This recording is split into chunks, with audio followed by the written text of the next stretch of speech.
Hey guys, this is Shane and welcome to my Curator of the Lost channel. Today, the question at hand is, do you ever buy a book for resale that you find incredibly hard to price, to know what a good price is? Lack of data, lack of information. I've got a great example. It's a cool find. I think I really like it, but I have no idea how I'm going to price this. So before I jump in, I want to say thank you. Thanks for the channel support, the views, the comments, and I look forward to comments on this one to see your insight and help, see what you think. So long story short, I had a guy at one of my local stores. He told me about a set of books. These were from the Book of the Fair. And this, what you may not know what this is, but it may sound like something different. But this it's a 10-volume set. There's only 9 copies here, but this is the Imperial edition of books going over the 1893 World's Fair. Now look, they all have this kind of gold gilt. These were actually published in 1895. They're really oversized. Now look, this Imperial edition, there's only 1,000 copies of it, and this one's a numbered copy, 251. There's 10 volumes in the set. Now, I wish there were all 10 there. There are only 9. And you can see the Book of the Fair, historical and descriptive. It's this Bancroft guy. There's all different versions of this.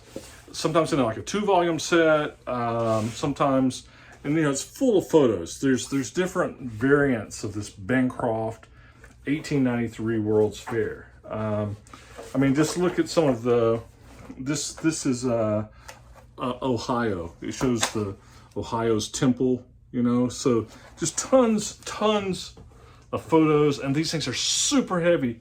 And look, there's 9 of them, okay? Get your workout on those. All right. What I found interesting about those, first off, they're cool in themselves. I got them for $50. My guy called me.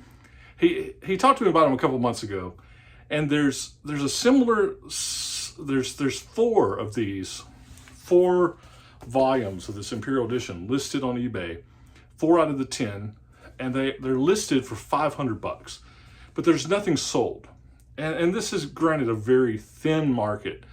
And unfortunately, the value and the resale, the attractiveness, it's a numbered edition. It's missing the volume 1, unfortunately. But I still thought, he called me back and he said, look, we don't know what to do with these. We're just going to list them for $50. Would you be interested? I said, $50? Yes. That's $5 each, $5.50, less than $6 each. And I said, yeah, I'll get them. I think they're cool. I want to look at them, and then I'll probably sell them. So he said, good, they're taking up space. We don't know what to do with them. So $50. So the question is, how would you price these things? There's a lot of this World's Fair stuff. I mean, it's a thin market, right? Some of these books you'll see like individual books that are like photographs of the World's Fair. This is 1893, over 100 years ago, right? 120 years ago, 121 years ago. You'll see those selling for $25 to $35.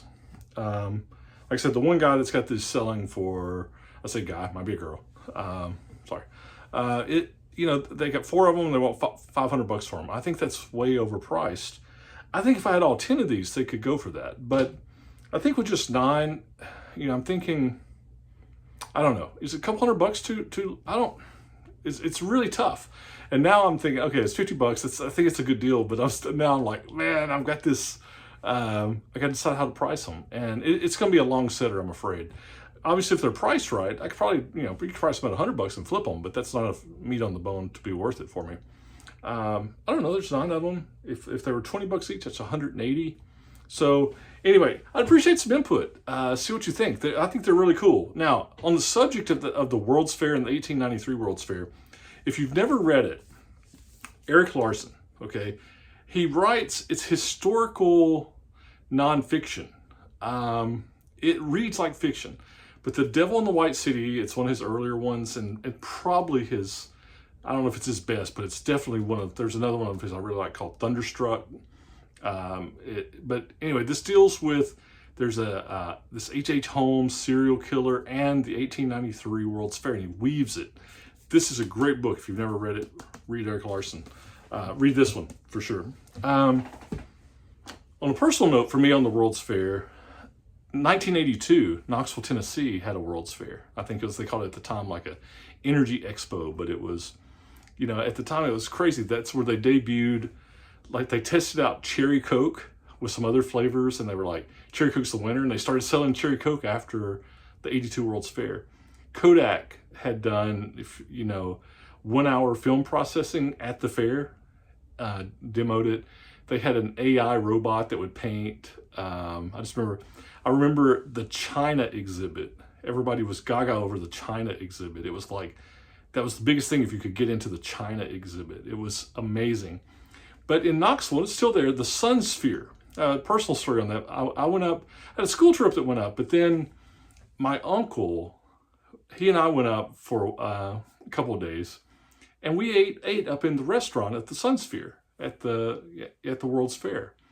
But what my memory of it is two memories. One is we're driving to the World's Fair. My uncle always wore these little short ankle cut boots, and we were having some discussion, and he found out that was the trip I found out that he was always packing a pistol, and he had a pistol on his ankle everywhere he went. So that was a realization as a young lad.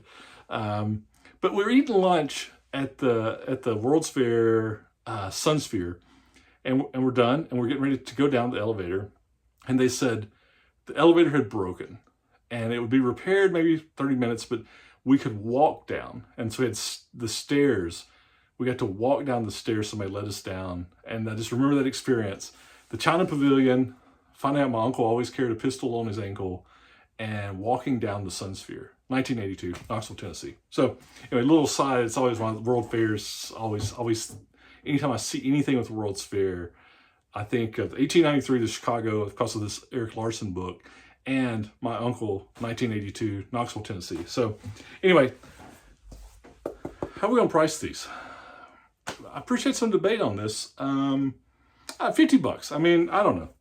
Somebody would pay $50 for them, but would they pay $200, $300? Who knows? Anyway, I look forward to your comments. See cool, buy cool, and hopefully it works out. So time will tell. Talk to you soon. Bye.